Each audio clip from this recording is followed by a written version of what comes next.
Okay, we continue in the Sharei Tshuva. We're in the middle of the 15th principle, that of Tefillah. We're in Sif Mem Beis, and in the Feldheim text, page 56 and 57. Rabbi Yonah is discussing the second issue of why we need to daven in one of the steps of Tshuva.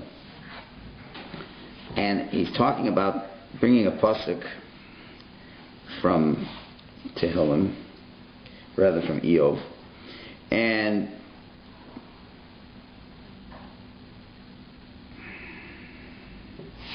let's try that again. Let's back it up. We're in Sif Mem Aleph, Sif Mem Aleph, page 54 and 55. 54 and 55. Second pasuk from Hosea. And the first point Rabbi Yonah is saying is that in order to bring back the mitzvahs that were lost, we said that the idea of Avera Mechava Mitzvah, spent a lot of time talking about that last week, and that when you do an Avera, it takes away the closeness that a mitzvah offers between you and Hashem. When you do a sincere tshuva, so Hashem brings back the closeness that mitzvah enables you to achieve. And that's what the pasuk in Hosea was saying, that when it says, Chui mechem dvarim, go, take with yourself words, v'shuv el Hashem, return to Hashem, imrulav, and say to him, kol tisa avon, v'kach tov. And he explains in the words over there, that what does that mean, kol tisa avon v'kach tov? This is the aspect of what he's davening for. Kach tov, take the good deeds that we have done. Now they will come back. So we were still in the middle of discussing this, and we're going to ask, why does Rabbi Yonah wait until this 15th principle to bring us the concept of relighting the mitzvahs? And the technical answer is that this pasuk connects prayer to relighting. That's just what's happening. That's the pasuk. The pasuk speaks about prayer, and in the context of prayer, it tells you that the mitzvahs will come back, which is a technically correct answer. But the real answer, the deeper answer, is that the radiance of mitzvahs, which is the connection to Hashem, it's built in the greatest way by tefillah. No doubt the entire tshuva process brings back the mitzvahs and it lets the mitzvahs shine, but being that the whole shine of the mitzvah is based on the connection to Hashem, so which element of tshuva is going to be building those bridges to Hashem more than anything else? That's going to be the aspect of tefillah. Because when a person asks for forgiveness from Hashem through prayer, what is he really doing? He's saying, that which I destroyed in terms of the relationship by the mitzvah, by the averis that I did, I want to now build it back. Build back that connection through the bridges of tefillah, which itself is developing the relationship. So that's, I think, where we ended last week. So let's get on to the next point within this aspect. So the effect in general, what effect does a mitzvah have on us in general when we do a mitzvah? Well, or better yet, when does a mitzvah affect us? It's if the system is clean and pure. And mitzvahs have a very deep effect on us when the system is clean. When you got a clean system, the mitzvah works. So Rabbi Yonah is saying that tshuva rids the person from isolating himself from Hashem, because that's what happened. You're doing Avera, you're isolating yourself from Hashem. And now all the mitzvahs that you did have a stronger effect on the person, because all those barriers of isolation that the person created don't exist anymore. And those mitzvahs now have the opportunity to really work because the system is clean. Now this is very important. This idea has a lot of implications. About tshuva usually thinks that he enters the process coming into tshuva. He figures, I'm starting the process of tshuva, I'm in the negative range. Those averas create a lot of minuses. Okay? And now that I do a really good tshuva, you know what I've got myself up to? 0. Now, and from now on, I try to move into the positive range. That is what most people going through the tshuva process feel. But the truth of the matter is, there is no person in the world who has not done mitzvahs. And although those mitzvahs may not have changed the direction of the person's life, because Aveira Machava Mitzvah, because a sin will extinguish the light of the mitzvahs, and therefore the lights aren't moving you ahead because they're not activated. But once the person removes the negatives from the scene, then all the positives that the person did before now have a way of impacting and impressing the person in a direction that they never were able to move them in before. So you're not starting with a zero now. It's like, okay, you have a negative from the Averas, and then you've got a potential positive that's waiting to be activated when you get rid of the negatives. Okay, that's what's really happening. And once you get rid of those negatives, now the system is clean, and all those dormant positives get activated. And when you end tshuva, you end the tshuva process with a plus. That's what you're in. Now, that's a much more favorable way to look at things than just figuring all tshuva got me to was to being a zero. Now, what's the implications of that? Well, number one, that the good never gets lost. Number one. Every good thing that a person ever did that didn't really ever add up to anything in terms of changing the person's directions of life. So after a person tries to get rid of all the negatives, all those things can now come into play. Now this will explain an interesting phenomena. To some degree, this will explain the rapid growth of a Baal Tshuva. The rapid growth, some people when they really get into doing tshuva, then all of a sudden, in a very fast amount of time, the Baal Tshuva can become fully observant. So you might say, well, he's trying to make up for lost time, he's really working extra hard and things like that. But that's not all. Primarily, the truth is, there's a lot of good cooking inside that person all along. It just never had that opportunity of expressing itself in a way that was meaningful in the person's life. But now that all those negatives are away, then the positives have a way of propelling him along the path that he should have been going along the whole time.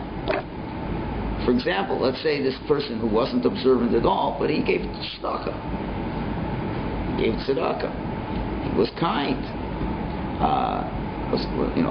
Had good midos, let's say. So that's already a lot of positives, but they just haven't been able to be directed in a way to really change the person's life in the direction that it should have been going. But there's a lot of good that's just waiting to burst forth.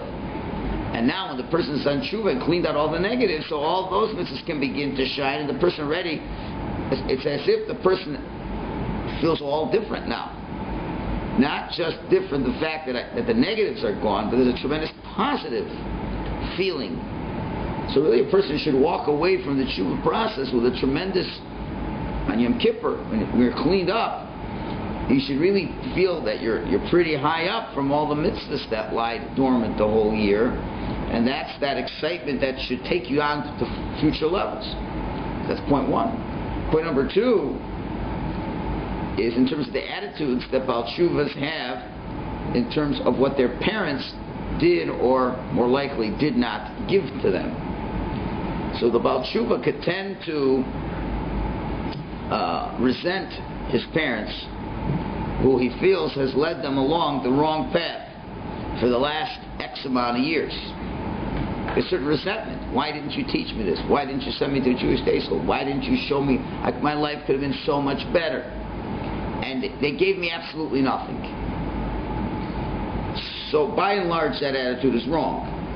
Because now this is a big if, but if the parents are simple, decent, good parents, so they definitely implanted in you certain mitzvahs, certain masim tovim, and the fact that all these good things didn't add up to a bridge between you and Hashem, it didn't work on developing a relationship between you and Hashem, that's because, they didn't teach you the whole recipe. But it doesn't negate all the good that the parents did teach you. Parental acts of love, they do have an effect on a child, and because they will be a more loving person themselves. And that's certainly a midah that a Jew has to have. So it's nearly impossible for a person not to have been indelibly affected in many good ways by parents. Now, okay, sometimes you've got parents who are really terrible. Okay, maybe you have that. And maybe in today's society, more and more parents are more terrible than they ever were. But in general, there still is plenty good to come out from these parents. So it's important for the Baal Tshuva to realize, A, that he isn't starting from zero, and also, you can't throw away your entire past. Certain aspects certainly want to throw away, but still, there's a lot you can thank your parents for in mishpacha. You're not taking everything that they've given you, but there shouldn't be this kind of resentment that should come. Because the fact that you even came to the tshuva must mean there was something good inside of your system. So that you have to thank. Okay, let's continue now inside, back into the text. Yes. The heat is really coming on. I think I'm over it. I'm not sure. It's like the heat really getting warm. It could be maybe in the shul. It's only 71. Maybe you should 67 in the shul. It's only here. It ain't 67 here.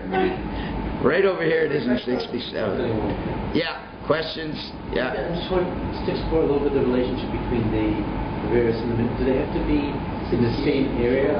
People, unfortunately, are always going to hold on to some affairs and not having done complete tshuva. Does that mean all the mitzvahs are covered up and not allowed to... If you're not getting rid of the averos, it's going to impede on all the mitzvahs being able to have the proper effect they're meant to have. The system has to be cleaned out. If there's certain, the analogy we gave last week is in terms of a marriage. Right? If you forget the anniversary, the chocolates isn't going to be meaningful. So let's say you've done 10 terrible things to you. You have 10 bad affairs you do to your wife. So you cleaned up 7 of them. Right? But there's still 3 that really are just not nice. So how the chocolate's going to help? Right? If you really cared about the other person, you'd get rid of all the junk that you have. So if you say, well, it's a process. It's going to take me time. So God says, fine. So it'll take time till your mitzvahs connect you to me. In other words, when a person is saying it's going to take me time, what you're saying is, I'm not yet ready to have a relationship with you. You can't have it both ways. You can't say, well, I'm not going to know the mitzvahs, but let the mitzvahs shine. It can't. You can't. Either you have a relationship with Hashem, or you don't. Either it's a full relationship with Him, or it isn't. And there isn't these half-baked relationships. You love Hashem, you care about Hashem. What He wants is primarily the most important thing for you in your life. So why are you still holding on to certain averos? Hello, what? Hashem is a part of my life, but He's not everything. He's not everything. So if He's not everything that connects, that's not dveikus. That's not a connection. We don't go. This whole idea, this whole attitude, it plays itself out in relationships with people. I have somewhat a relationship with these people, but not a total relationship with these people. So you don't. So that's what it is. But and the benefits don't accrue with those kinds of relationships. That's why I keep harping on with the people with the shul hoppers. I go to the shul for this. I go to this shul for that. So that means you have a relationship with no shuls. What's your relationship? What can I take from the shuls? This shul has a nice Kabbalah Shabbos, so I take from this shul. This shul has a good learning program, I take from this shul. This shul has a good Shal Shudas and a good Kiddush, I take from this shul. So if all your relationship is taking, so you don't have a relationship. It's not really there. You're not part of that kehillah. You're not involved. So the same thing, and that's how it works out with shuls. That's how it works with people, and that's how it works out with Hashem too. The fact that you say, well, I took care of a number of things, so why haven't you taken care of everything? Why haven't you taken everything? Well, it's hard.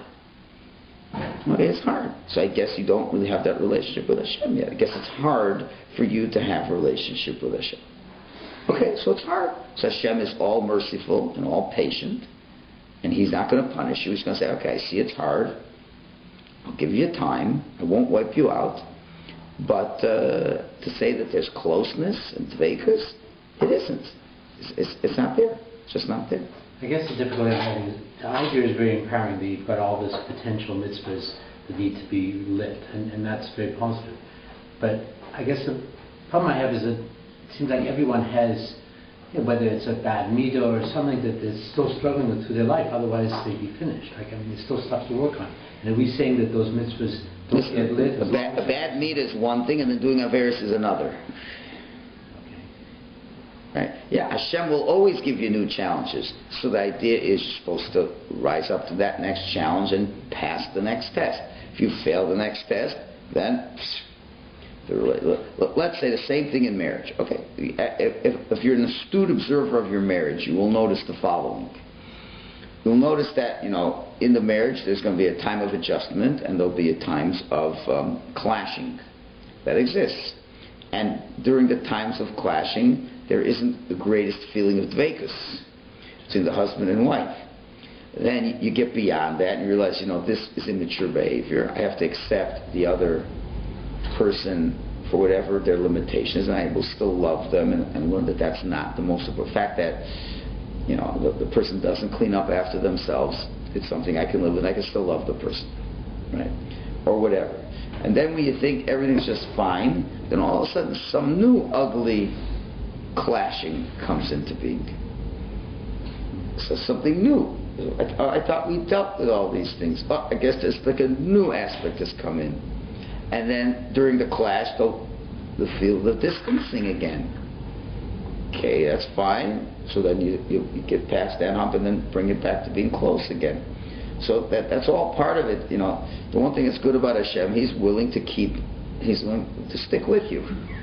So okay, you've done something now that has really hurt the relationship again. So now I'll give you time to fix it up. You fix it up, and it's going to feel better again. Now, sometimes it's just struggles, and you don't fail. You see things you don't like, but you don't make a mess of it, so you don't fail. So you don't have to lose that. But you're right. Dveikus is a serious business, and Yom Kippur you have to reach a state of tahara. Tahara means everything's out of the system. It's all out of the system. You got to get it all out of the system. And many people legitimately feel to a certain extent at Ne'ilah that it is out of the system to a certain extent. But then, in fact, if you haven't gone through all itself, you might be fooling yourself. Now that explains why. How do we come right back to the Averis right after Yom Kippur? Because really the system wasn't really cleaned out. So then you're going back to the same stuff you had before. There's still value to it. There's still a certain merit to it, but it's not accomplishing what you really want to have it accomplish. I guess it comes back to the definition of Aver. Is an Aver just missing the mark, or is it actually doing one of the prohibited things, right? Because it's all of that. But the bottom line is, it's not doing the Ratzon Hashem, right? At the end of the day, it's not doing the Ratzon Hashem. You don't do the Ratzon Hashem. How can you be close to Hashem? You don't do the Ratzon Hashem. Even getting angry is not doing the Ratzon Hashem. That's also. But to say that. So you have to learn to get to a point where you don't get angry. You got to. Anyone who says well, it depends. How angry you get. But about what? Right, but if you're angry, that means you have arrogance. If you have arrogance, it means you think you're smarter than Hashem. So then, what kind of relationship do you have? You always think, how do you define a relationship where the husband thinks he's always more clever than his wife? How would you define that? And they get along, but he knows he's more clever than his wife. So is he really going to be attached to that woman? It's like, she's down there, I'm up here. So then, it's a different relationship. Even though he never yells and screams at her once, but he's very arrogant. So, in the deep, it's really the deepest part of the self. And if a person really goes to that scary place called the deepest part of the self, you might be very surprised at what you find. You say, I really don't feel that close to that person that I'm married to. But it's very convenient and it's a very good utilitarian relationship, and I'm having the best one I could ever have with her, but it's still not dveikus. Still not dveikus. Because why? Because, you know you're much better than her. It's like, no question about it. You're much better than her. So how close can you feel? But you never would say it. And you've learned already, you see, not to say the things to hurt her feelings that show that you are more clever than her. She's trained you. Because every time you mouthed off your cleverness, she let you have it. And there wasn't supper the next day. Or she wasn't talking to you, or whatever. So that's not good. So I need to just, we're not going to do the wrong behaviors, but I'll always know that I'm the more clever one. I always will know till the day I die. And he will never, ever would say to the wife, at the end of the day, dear, you know I'm more clever than you. He just couldn't say that. But you don't think that those are realities? Or you think certain guys would ever tell their wives that they're surfing the internet and seeing things they shouldn't see? Think they're going to tell their wives that? Right? What can you do? That's the HR. Well, a smart guy wouldn't say that. Right? Smart guy would say, I better clean it up. And deal with it. So that's the same thing over there. So that's it impacts on it. Yes, ma'am. I don't understand the point about not starting from zero, because even if a Baal Tshuva gives tzedakah or is kind to people, or is just basically a good person. Number one, like before that. Number one, most of the time that's just the way Hashem, midas that Hashem gave him, that wasn't his challenge. Number two, for his whole life until he did tshuva, he didn't do it l'shem shamayim, and we always learn if you don't do a mitzvah, for Hashem's sake, that it's very nice, and it certainly wasn't a negative, but you don't. So are you saying that retroactively you get the kavanah? Retroactively, you look back at those mitzvahs and say, I'm very happy I did those mitzvahs. What's the difference between if you later on in life regret doing the mitzvahs? Let's say you did a mitzvah Shem Shemaim, then you regret it. Don't you lose it? Yeah. Why? When I did it, I wanted to do it. Right? I really I loved Hashem. I loved Hashem, right? But at the end of the day, right now, I don't love Hashem. Right? And therefore, all that stuff, really, it's right now, those things are worthless to me. Now I know why it's bothering me. It's bothering me because we want to discuss the idea of suffering. When we were learning Derech Hashem, we discussed the idea of suffering. We said that if you suffered in your previously, and you weren't at the point where you understood that suffering was a kapara, you can't look back and say... Suffering is one thing. Doing a mitzvah is another. So you can do it. There's a difference between suffering and doing a mitzvah. It's two different realms. Yeah. You did a mitzvah, it was a good thing. Right. It was a good thing. You weren't as good as the thing you did was. But the thing is there. It's you look. You gave that stuff. Let's say before you became Baal Tshuva, you gave that stuff for only one reason, because they were going to give you a covet and get a tax receipt. All right. So but the action was still the action is forever your action, right? But it's really filthy, your action. It's so dirty what you've done. Now you've done tshuva. You say, how could I have ever thought to only give it for a tax receipt? How could I have ever thought to only give the covet? I don't want covet anymore. Okay, so now look back at that action. Are you happy with the action you did? Are you proud that you did this mitzvah? It says, I'm very proud I did this mitzvah. I just wished I wasn't so arrogant when I did it. Right? I wished I would have done it more for Hashem, or for Hashem. So now, retroactively, you could say, I want that to have been done for Hashem. Right? That's what it means. Aver mechaba mitzvah, but then that's what David Melech is saying. He's saying, what does it mean my mitzvah comes back? The mitzvah was not there. It was not there. But David Melech is saying it comes back. So, if I would say it, you could argue with me. But David Melech, you can't argue. That's what Rabbi Yonah, it's a genius of Rabbi Yonah. Not David Melech, it was Hoshea, I'm sorry. If the Navi says it, then it has to be true. And if you think about it, it makes sense. If at the end of the day, you're very close to Hashem, everything you do in your life nothing gets lost. It's something we have to deal with that kind act you did. Right? We have to deal with that kind of. Where is that? Where are we going to put it? Where do we put it in your lifetime? Everything. It's going to be really interesting when we leave this world and Hashem's got to sort out everything we did. It's going to be a most interesting story. He says, okay, well, all these things I did before is religious. Like, where did they kind of fit? And the truth is, you got to start thinking about those things too and say, I really wished I would have done that more for Hashem. But the fact is, I did it. So Hashem, I'd like that to be something that I did for you. Because at the end of the day, it did. At the end of the day, did not another person benefit from it? What did we say? When we talked about once a person regrets doing his mitzvahs. So then what happens to the good he did? Remember we talked about that once? When you do a mitzvah, it does two things, right? A, it fixes up the cosmic order. It makes you a better person. Now you regret. So what happens to that mitzvah? Is it totally gone? No. The effect it had on you is gone, but that mitzvah is still out there. Somebody, and that good has to be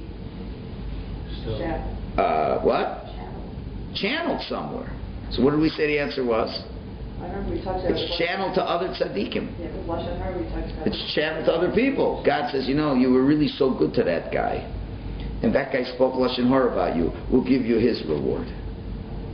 So you see that good's got to go somewhere. So the Jew did a mitzvah. He really didn't do it so much for Hashem. But it's still good. And it's got to go somewhere. There was tzedakah given. Okay, now does that not do something? It has to do something. So now, but it just has no address. So the guy that's tshuva, Hashem says, now I found the address. Give it to the person who did it. That makes the most likely place for it to go. And now with your good feelings, it goes back into those actions. That's how powerful tshuva is. It can go back. Now you are an amazing person. And now look back at the actions you do. Just like you did an aver. What happened to that aver? Gone. So why is it so easy for us to understand? Gone, I can understand. But something new to come, I can't. It's just hard to imagine the kavana that going backwards. It's a very hard concept to. Because if you really love Hashem, you say, when I did it then, now, I really wished I did it with my whole heart in this. So Hashem says, okay. So the difference is suffering. It's done. It's done. The suffering. It wasn't who you were. It's what externally was hitting you. Now you could have taken it. You could have done something, but you didn't do anything with it. But the mitzvah, you did do something. You did do the mitzvah. You're missing the right feelings. So Hashem is giving. So Hashem says, okay, now let's attach your feelings to before. And what happens to so you're saying the same with the mitzvahs, let's say, or the good deeds, the positive actions that a secular Jew will do through his lifetime and never does tshuva.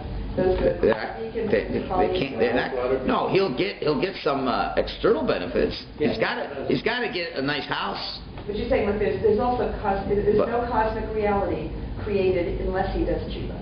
No, there's some good. There's more good out there beyond what he can fathom, and that's going to go somewhere else. It's going to go somewhere else. Go somewhere else because he did make certain effects, and it's going to go somewhere else. It is a good thing. A lot of tzedakah was given. Things, at the end of the day, tzedakah is tzedakah. Okay, it's not going to go as high as l'shem shemayim and all those other things, but it's doing something. So, yeah. I didn't realize it's such an interesting topic. I think we're getting a little too philosophical here, but anyway. Yeah. Does that mean that there's a difference then between doing something l'shma and doing something l'shem shemayim? In other words, if a Jew gives tzedakah, what does lishma mean if not l'shem shemayim? Well, I've always sort of understood it. You do it for its own sake. What does that mean? Well, you're doing it. I guess I'm driving a difference here. Like if somebody before they do tshuva gives tzedakah, but just gives tzedakah because that's their character, not because they're looking for rewards or anything like that. But that's just their nature. That's not lishma. That's not lishma. It's because they enjoy doing it. So you enjoy doing it. If that's your nature, why are you doing it? Because I enjoy doing it. It's not lishma. It's not l'shem shemayim. Lishma is you do it for its own sake. In other words, you're not doing it for any other. You're not doing it for a reward, as opposed to doing it because Hashem. Okay. So now you're going to rechange your definition. Lishma means l'shem shemayim. for the sake of connecting to Hashem, because that's the ratzon that Hashem has for me to do. So there is no doing of a mitzvah for its own sake, right? No, that's what its own sake. The sake is because Hashem, forget, no reward, that Hashem wants me to do it. That's why I'm doing it. That's lishma. So that's what makes it a mitzvah. So doing an action, you can do an action for its own You gave tzedakah. You gave tzedakah. It wasn't lishma.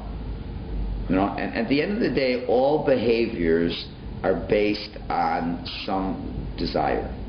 You just don't give tzedakah as a robot. There's a reason why you gave the tzedakah. Now what? I feel good giving tzedakah. So that's for sure it's shalol lishma. It's for you to feel good. Right? So it's for sure shalol lishma. There's no such thing as either it's lishma or shalol lishma. There's nothing in between. Either it's l'shem shemayim. Lishma means l'shem shemayim, l'shem Hashem, and all that, or it's for yourself. There's nothing else in between. No, it's just for the sake of the mitzvah being done, but not to connect to Hashem and not for me. That's not possible. All behavior is driven by cause and effect. So what's the cause? Is the cause you want to get close to Hashem because Hashem told you to do this? Or the cause is I feel good doing it, something I feel a personal benefit from. Right? Yeah, Sam? And the analogy you made to marriage, Yeah. where one spouse thinks clever than the other. Yeah. But if it's based in factual reality, because you don't, no two people can be equally clever. There's no such thing as two. There's no such thing actually. Two people equally clever. So one must be clever. What's the path to follow They're here? differently clever. Yeah, different areas. In other words, you may value cleverness, let's say in terms of saving money. Let's say there's financial cleverness. That's a certain cleverness, not to waste any money and to use the money properly. Let's say the husband only thinks about money. So yeah, in terms of finances, he's much more clever than his wife. His wife doesn't want to save any money, and she really is a disaster in that area. And it could be. But his value system is such that money is the most important thing in my life. And if you're clever in money, that defines you as clever. Now, on the other hand, the guy doesn't realize that. All my wife does is she talks to the kids. But she wastes so much money. She's so not smart. She would talk less to the kids and think more about not wasting money. We'd be a lot better off. Now, the problem is, but who's the one that's giving the kids good self-esteem? Why are the kids not on drugs? Why are the kids on the derech? Because the wife is clever enough to know you give the kids the right amount of attention. The husband's so stupid. He's so clueless. He's not clever at all in raising children.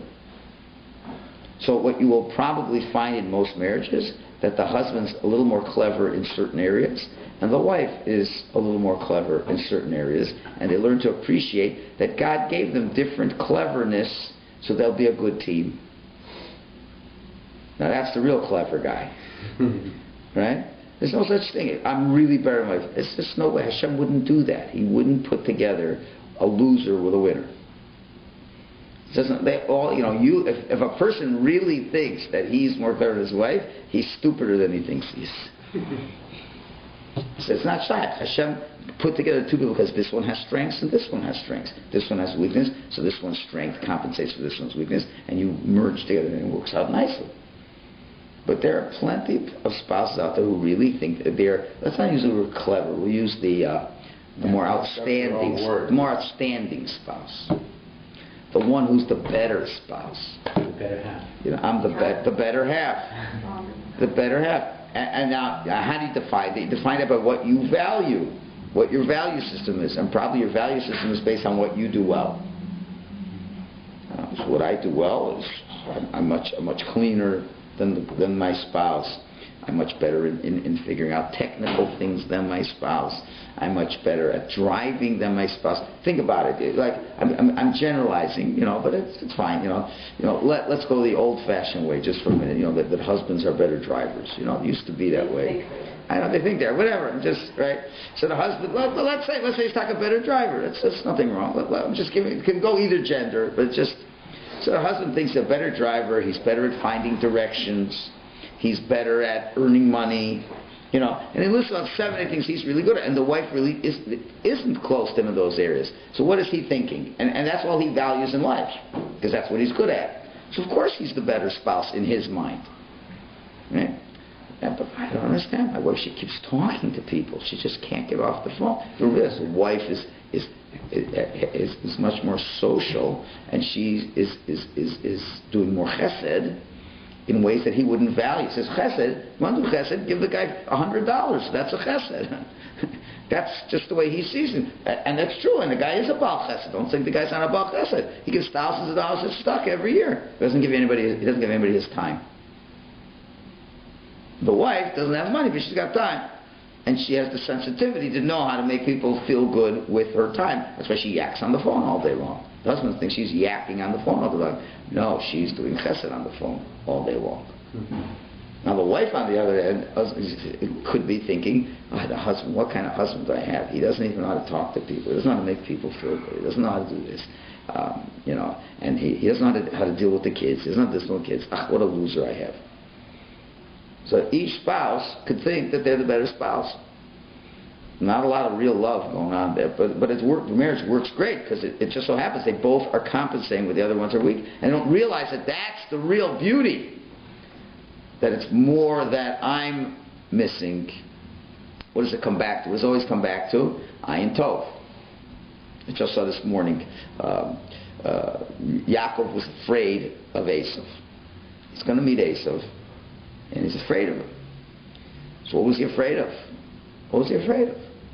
So the Bali Tosfos says he was afraid that Esav had the miss of Kibbut of Aim. For 22 years, Yaakov didn't have it. That merit, a big merit. So people ask the following question. Wait a minute, this doesn't make sense. Esav does one mitzvah for 22 years. I'm not going to deny that. But what did Yaakov say? Im Lavan garti, v'taryag mitzvahs kiyamti. I lived with Lavan, but I did all 630 mitzvahs. I think 613 is more than one. Right? Okay, Kibbut Avim is a wonderful mitzvah. Not taking it away. It's a big mitzvah. But he did all the Torah mitzvahs. Esav, if anything, Esav did 612 Averis. So what's Esav's score and what's Yaakov's score? Okay, so to say, see how big the mitzvah Kibbut Avim is? I mean, there's another way of going. Because we learned in Elul Mitzvahs, remember Paul? That Kibbut Avim is compared to honoring Hashem. So that's a big thing he had. But still in all, come on, let's not fool ourselves. So what's the pshat? What's the pshat? So I heard the following pshat. It's amazing. Yaakov wasn't looking into how great he was. A Tov Ayin always just looks how great other people are, even if they're not such fantastic people. So all he could see, a Tov Ayin always looks at other people's, good traits and good things, and doesn't look at his own. He always minimizes his own and makes the others great. So he says, this guy is fantastic. Whenever he looked, he always looked to only find the good. That's the way he looks at it. But that is only generated, that eye only looks outwardly, never looks inwardly. Because when you start looking inwardly, then you can't look outwardly properly. If I look how great I am, because I did this and this and that. Now, if I'm going to start looking at others after looking this way, nobody could look good. Nobody can look good. What are you talking about? I'm amazing. I'm the greatest. Right? So if I'm out, this is nothing for me. It's nothing for me. I have to look. If I'm doing affairs, I got to clean that up. I got to, I have to do my own self-instruction. But in terms of valuing, I'm the one who puts a value to me. But I always look good to other people. And he saw one thing. Esau's got an amazing mitzvah there. And that was the only thing that was him focused on. How amazing Esau was. Even to a Russia, he's still amazing. There's so much good to see in Esau. So he doesn't spend his whole time thinking how good he is. So that he was afraid. He's unbelievable in this area. I don't know if I could deal with it. So that's part of it. So in marriage, you got to have that Tov Ayin. The Tov Ayin say, my wife is amazing. If you just say, look what she does. She helps people. She does this. She does this. She does this. She does this. She does this. So blessed. So blessed. What about you? What I'm not doing? No. Hopefully the wife will look at the husband that same way too. Remember, K'mayim, like the way you look at the water, so that's how the face looks. So if the husband really thinks the wife is amazing, so the wife will think that the husband's really amazing, and vice versa. From what we've learned just this morning, though, with respect to Esav specifically, his good mitzvahs of kibbud avayim are totally covered by his averes, and they wouldn't get lit up unless he cleaned himself out. Correct. But Yaakov isn't looking at the bad. Right, no, but I'm just saying. You're right. At the end of the day, it didn't help Esav very much. But Yaakov isn't looking at the bad. No, it's like somebody was telling me a story. It's interesting. Somebody was telling me a story, and the same story happened to me. So someone was in New York, and it was telling over a story that Rabbi Eitan Feiner was saying, and he was he had to, and interesting, the same thing happened to me almost. So he was trying to park on the street or wherever, and the two cars who had parked before left him like this much space, and the two cars had parked like not correctly. You know, they got a little more on this side. So this was only spots. He had to fit into that spot. So now, when he came out of the store, the two other cars had gone. So, of course, a good Samaritan comes and says, you know, about you religious people, I'm going to, out of the blue. You know I hate about you religious people? Look at the way you parked. Mm-hmm. You parked mamish, take up two spaces. Yeah. Right? And that's the evidence. He parked them within two spaces. So he said Hashem helped him. He says, what are you going to, like split second, how are you going to react? So he says, this is what you got to do. You know, he said it from last week's parsha. When Yaakov, whenever he met anybody, he always said Achai. He talked to the people of Chard, he says Achai, brothers. Where's his? It's called brothers. So if you start off things with a good way, you can smooth things out. So he says, it was a guy who criticized him. So he goes over and says, my dear brother, do you honestly think for 1 minute I would purposely and intentionally want to park in such a way to make it bad for everybody? Do you really think that I would do that? Do you really think I would be so cruel to want to chazer up these spots? He says, there's something in Judaism that's called judging people favorably. You know what us Orthodox people believe in doing? Then if we look at the situation, we can look at it one way or the other way. Is it not possible that maybe I had parked in between two cars that were already not parked properly? Could that not also be a possibility? Wouldn't it be nicer to look at me that way? And then eventually the guy said, yeah, you're right, I'm sorry, I shouldn't have done that. But you have to have a certain constitution. Now, of course, Hashem would never do that to me because he knew I wouldn't be able to handle that. So what does Hashem do for me? So I had a similar thing. I teach in that seminary once a week. So the seminary is great, but the parking lot is terrible. It's like there's like only about it's about 5-story business office, and it's about in total about 15 spots. And when I come, it's like, and you can't park in this spot, you can't park, it's reserved. So there's only a couple of spots. So it was like 2 cars, and there was like one, and I got the van now, right? And exactly, there's room for the van plus 3 inches. So it takes me like 5 minutes till I'm able to get into that spot, And then when I come back, I see there's a note attached to my door of the car. And says, and what had happened is the car behind had left. The guy said, please be more considerate of others and don't park all the way into the other spot.